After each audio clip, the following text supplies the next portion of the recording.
This story is titled, Daughter Chose Her Stepdad to Walk Her Down the Aisle Despite Me Raising Her Alone After Her Mom Ditched Her Years Ago. Hi everyone, before we dive in, a quick favor. If you enjoy content like this, please hit the subscribe button. It's free, supports the channel, and make sure you never miss out on amazing videos. Alright, let's get started. Hey Reddit, I never thought I'd be airing this out here, but I don't know where else to turn.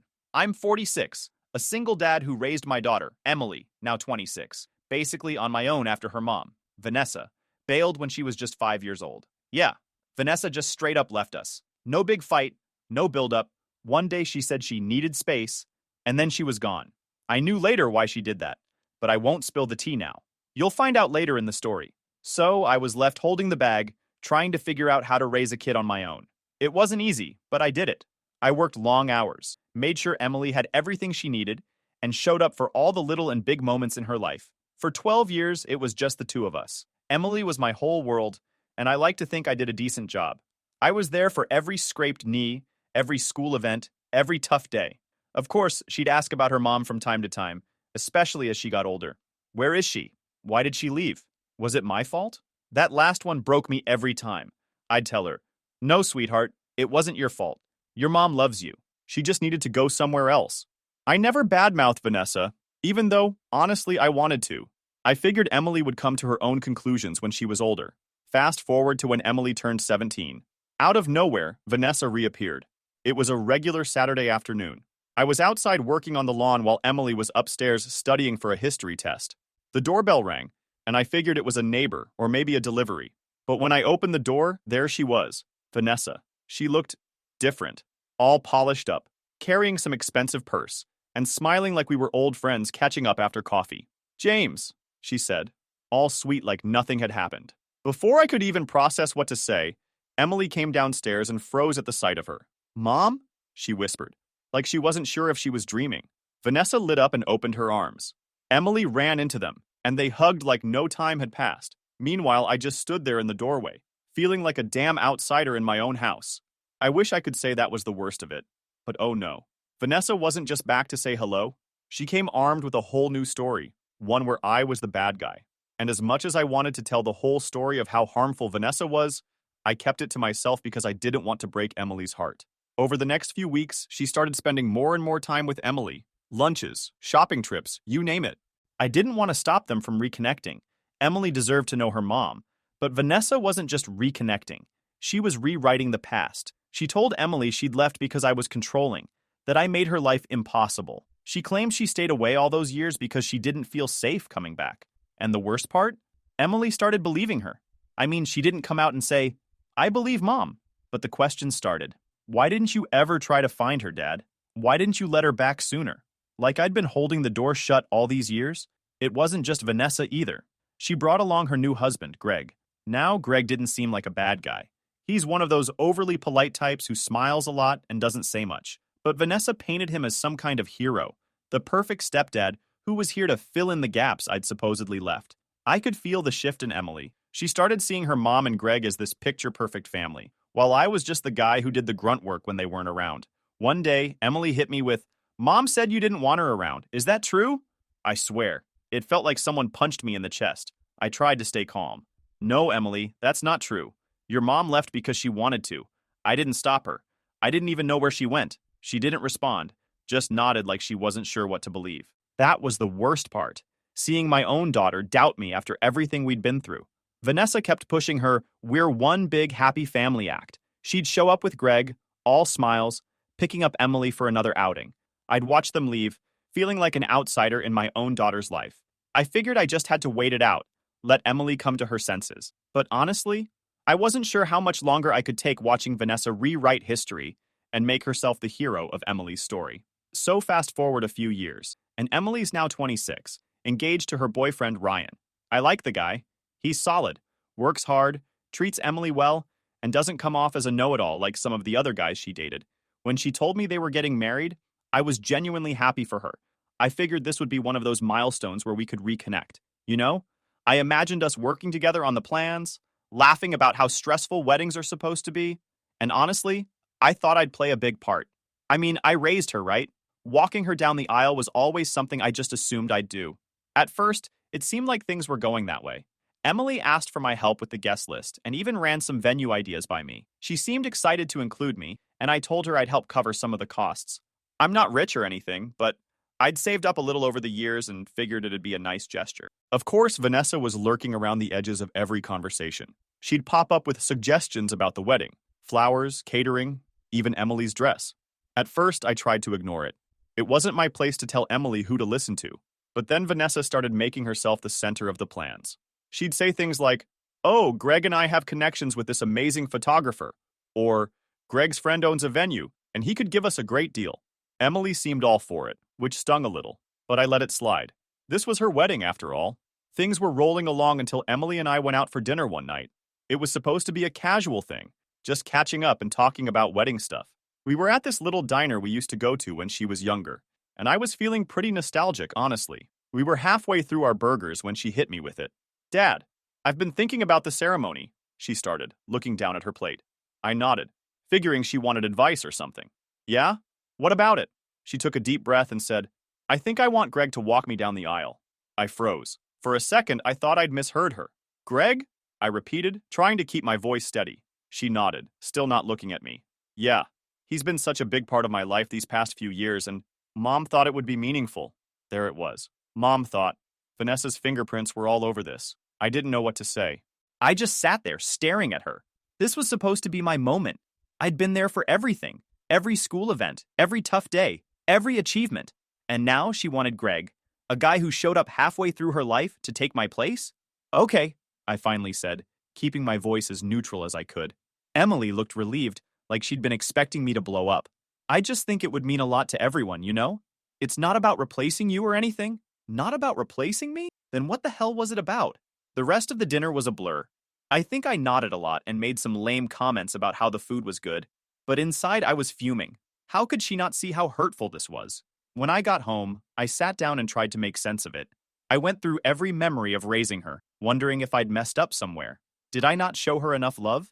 Did I make her feel like I wasn't there for her? But no, that wasn't it. I knew what this was. This was Vanessa.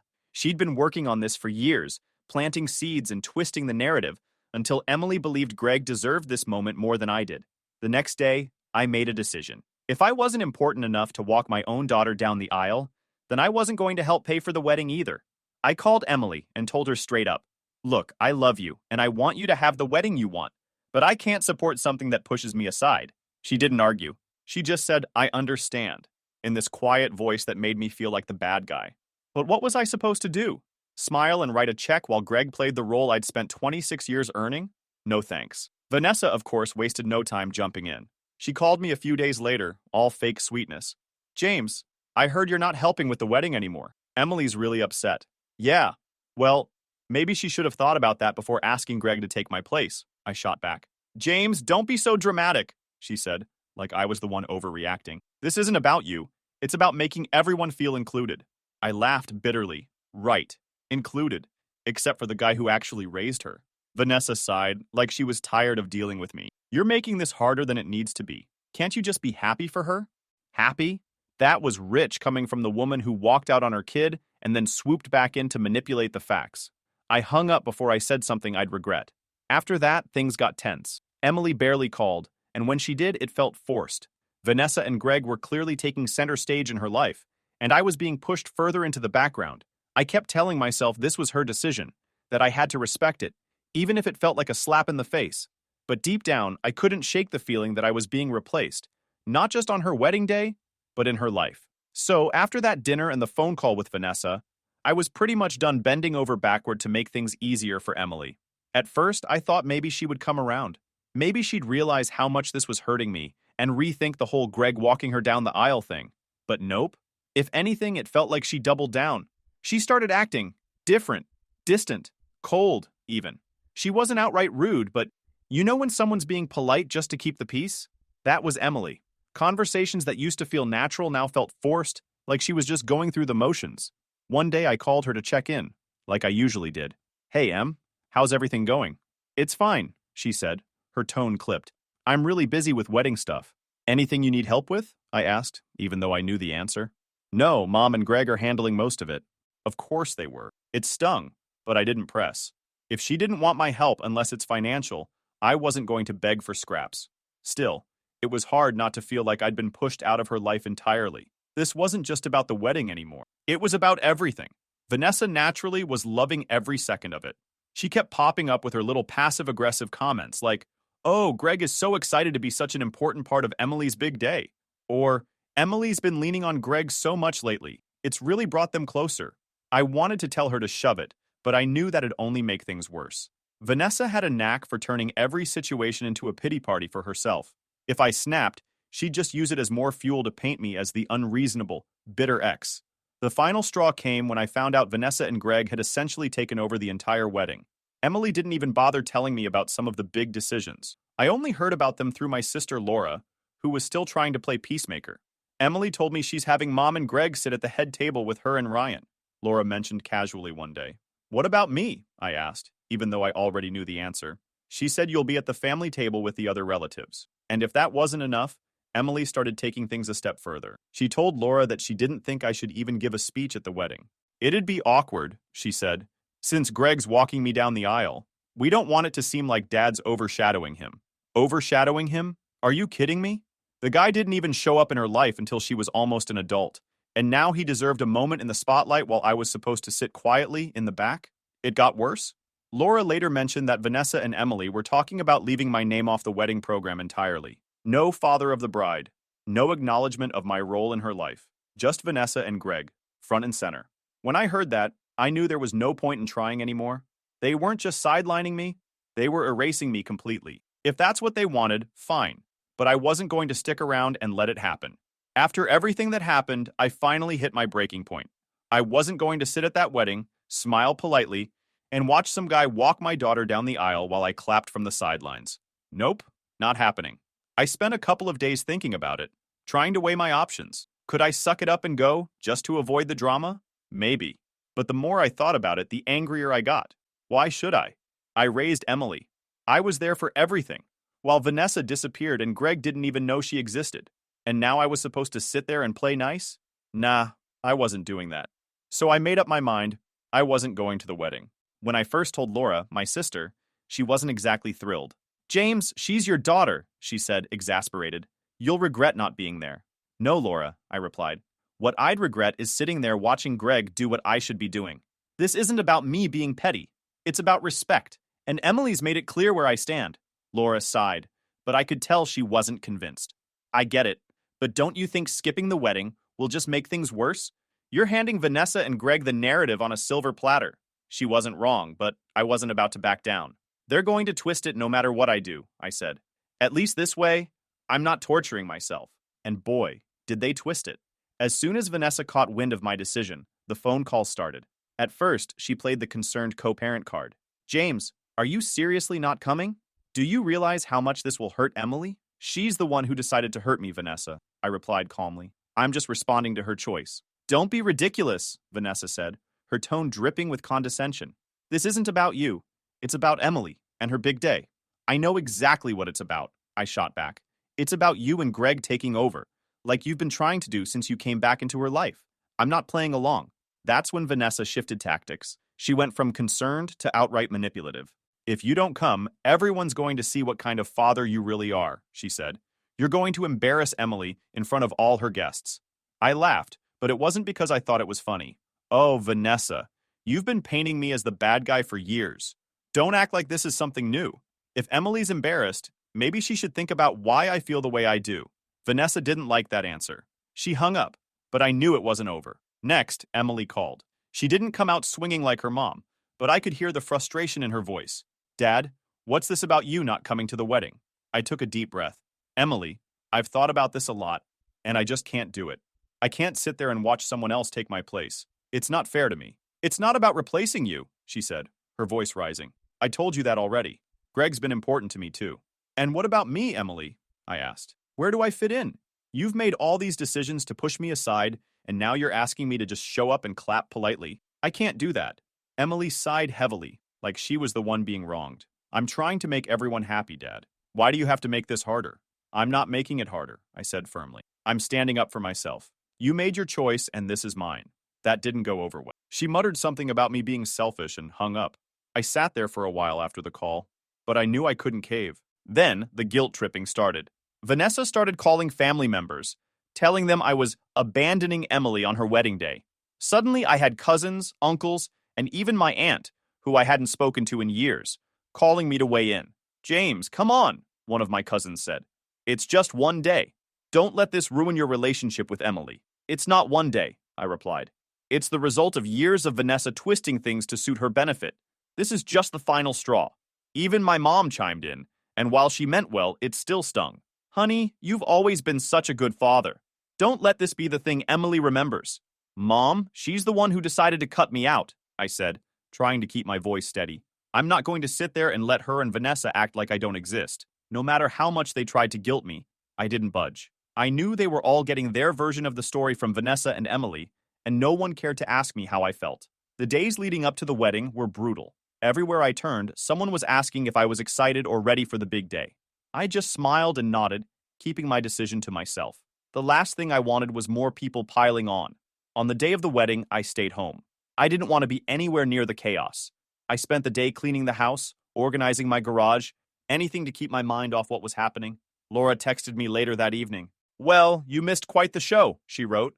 "What happened?" I asked, half interested. "Vanessa gave a speech about how Greg stepped up as a father figure. Not a single mention of you. I wasn't surprised, but it still hurt." "Figures," I replied. Despite everything, I didn't regret my decision. Sitting at that wedding would have been like rubbing salt in the wound. By staying home, I at least kept my dignity intact. Vanessa and Emily could spin their stories however they wanted, but I knew the truth. Sometimes standing up for yourself means walking away, no matter how much it hurts. After skipping the wedding, I spent a lot of time reflecting on everything. I kept coming back to one question. If Emily was so willing to sideline me in her life now, what did that mean for the future? I realized that if Emily could do this now, then it wasn't a stretch to imagine her continuing to lean into Vanessa's narrative as time went on. What if this was just the start? What if the rest of my life was going to be spent as a footnote in Emily's story while Greg and Vanessa took center stage? I couldn't let that happen. That's when I made the decision to change my will. This was about protecting myself. If she wanted Greg to be the one she saw as her father, then fine. He could take on all the responsibilities that came with that role, even after I was gone. The next morning, I called my attorney and scheduled an appointment. When I got to his office, I told him I wanted to remove Emily as my beneficiary and instead leave everything to Charity and my sister Laura. My attorney raised an eyebrow but didn't say much. He asked a few questions, probably to make sure I wasn't acting out of pure anger, but I explained my reasoning. "She's chosen someone else to fill that role in her life," I said. "I'm just making it official." The process was straightforward, but I walked out of that office feeling a strange mix of relief and sadness. On one hand, I felt like I was finally standing up for myself. On the other hand, it was hard to let go of the vision I'd always had for the future, one where Emily and I were close, where I got to watch her grow into her life and family. I thought this decision would stay private for a long time, maybe even until after I was gone. But somehow, Emily found out within days. My guess is that Laura let it slip, though she swears she didn't. Either way, the phone call I got from Emily was anything but pleasant.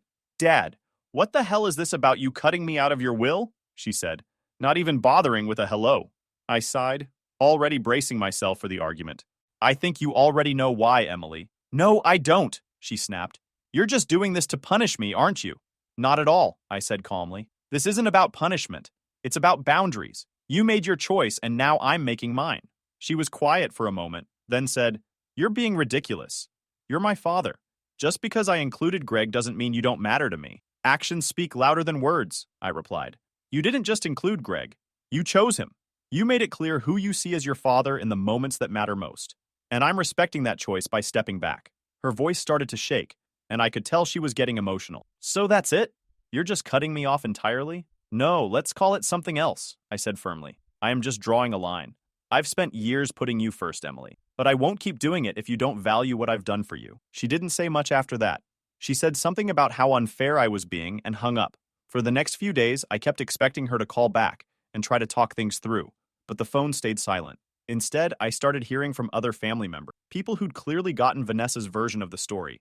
Vanessa, of course, took the news and ran with it. She called Laura, telling her how cruel I was being and how much this was hurting Emily. She even told a few relatives that I disowned Emily completely. But here's the thing. I didn't care. For the first time in a long time, I felt like I was standing up for myself. I wasn't going to let Vanessa or anyone else dictate how I should feel or what I should do. A week or so later, I got one last call from Emily. This time, she wasn't yelling, but her tone was colder than I'd ever heard before. "I just want to know one thing," she said. "Do you even care about me at all anymore?" I felt my heart sink, but I stayed firm. "Of course I care about you, Emily. I always will. But caring about you doesn't mean letting you treat me like I don't matter. You broke something between you and me that would take ages to be fixed, if ever." She didn't say much after that. She thanked me for being honest, in the most sarcastic tone imaginable, and hung up. Cutting ties wasn't easy. For weeks, I kept wondering if I'd done the right thing. But every time I thought about it, I came back to the same conclusion. I had to protect myself. If Emily couldn't see the value in what I'd done for her, then I wasn't going to keep pouring energy into a one-sided relationship. After that, I figured they'd move on with their lives, and I'd move on with mine. But what I didn't expect was for Vanessa's web of lies to start unraveling so quickly, or for it to happen in such a public way. It all started with my sister, Laura. She'd been biting her tongue for months, trying to stay neutral, but after seeing how Vanessa and Emily twisted the story, she'd had enough. "James," she told me one afternoon, "I've kept quiet for too long. Vanessa's been running her mouth about you to anyone who'll listen, and it's disgusting. People need to know the truth." "Laura, it's not worth it," I said, not wanting her to get dragged into the drama. "No," she said firmly. "It is worth it. Vanessa's been smearing you for years, and Emily's buying into every word of it. If I don't say something, no one will." I didn't try to stop her. Honestly, part of me wanted the truth to come out. The turning point came at a family gathering at Laura's house. Vanessa wasn't there, thank God, but Emily showed up, and of course, she was all smiles, acting like nothing was wrong. Laura saw her and couldn't hold back anymore. "So, Emily," Laura said loud enough for the room to hear, "do you really believe all that nonsense your mom's been feeding you about why she left?" Emily froze, clearly caught off guard. "What are you talking about?" "I'm talking about your mom running around telling everyone that James was controlling and that's why she walked away," Laura said, her voice sharp. "You think that's the truth?" Emily looked uncomfortable. "That's what Mom told me." "Well, she's lying," Laura snapped. "You want to know the real reason your mom left? It wasn't because of your dad. It was because she had an affair and got pregnant. She bailed because she didn't want to face the fallout." The room went dead silent. You could have heard a pin drop. Emily's face turned pale. "That's not true," she said weakly. "It's true," Laura said. "Ask her. Ask Vanessa where she was for the first few years after she left. Ask her about the kids she had and gave up for adoption. Your dad stayed, raised you, and never said a word about it because he didn't want to ruin your image of her. And this is how you repay him?" Emily didn't say anything. She just stood there, her mouth opening and closing, like she was trying to come up with a response. I wasn't there for this conversation, but Laura called me later to fill me in. "I'm sorry, James," she said. "I know it wasn't my place to say anything, but I couldn't take it anymore." Emily needed to hear the truth. "Don't apologize," I told her. "It's about time someone said it." The fallout was immediate. Emily confronted Vanessa, and of course, Vanessa denied everything at first. But the thing about lies is that they're hard to keep straight, especially when people start asking questions. Apparently, Greg overheard one of these arguments between Vanessa and Emily, and that's when things really started to fall apart. From what I heard, he'd had no idea about Vanessa's past. She'd painted herself as the victim for so long that even he believed her version of the story. Finding out she'd lied about something so big shook him to his core. "You mean to tell me you had an affair and a child and never told me?" Greg reportedly said during one of their blowouts. "It's not like that," Vanessa yelled. "That was years ago. It doesn't matter anymore." "It matters to me," Greg shot back. "You've been lying to me this whole time. How am I supposed to trust you now?" Greg didn't stick around long after that. Word got out pretty quickly that he'd packed his things and left. Vanessa tried to spin it, of course, saying Greg couldn't handle the truth and was abandoning her. But by that point, people were starting to see through her act. Even Emily seemed to be questioning everything. She stopped calling or texting me, but Laura said she was clearly struggling with what she'd learned. "She doesn't know what to believe anymore," Laura told me. "Vanessa's lies are unraveling, and Emily's realizing how much of it she bought into. I wish I could say I felt vindicated, but honestly, it just made me sad. I didn't want Emily to suffer. I wanted her to see the truth before things got this messy. But sometimes, people have to hit rock bottom before they can start to rebuild." Vanessa, meanwhile, was in full damage control mode. She started reaching out to people, trying to spin the story in her favor. But the more she talked, the worse it got. People who'd once believed her started turning against her, seeing her for the manipulative person she was. It wasn't just family either. Vanessa's friends, people who'd stood by her for years, began distancing themselves. Nobody likes being lied to, and Vanessa had been lying for a long time.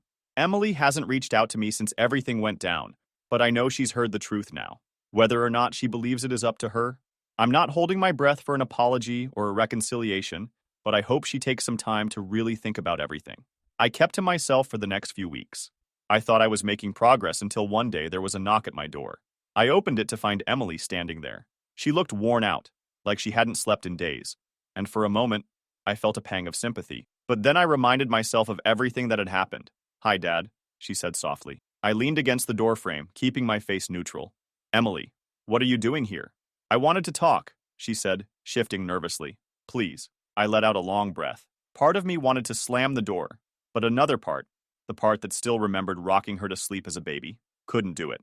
"All right," I said, stepping aside. She sat on the couch, and I stayed standing, crossing my arms. "What's this about?"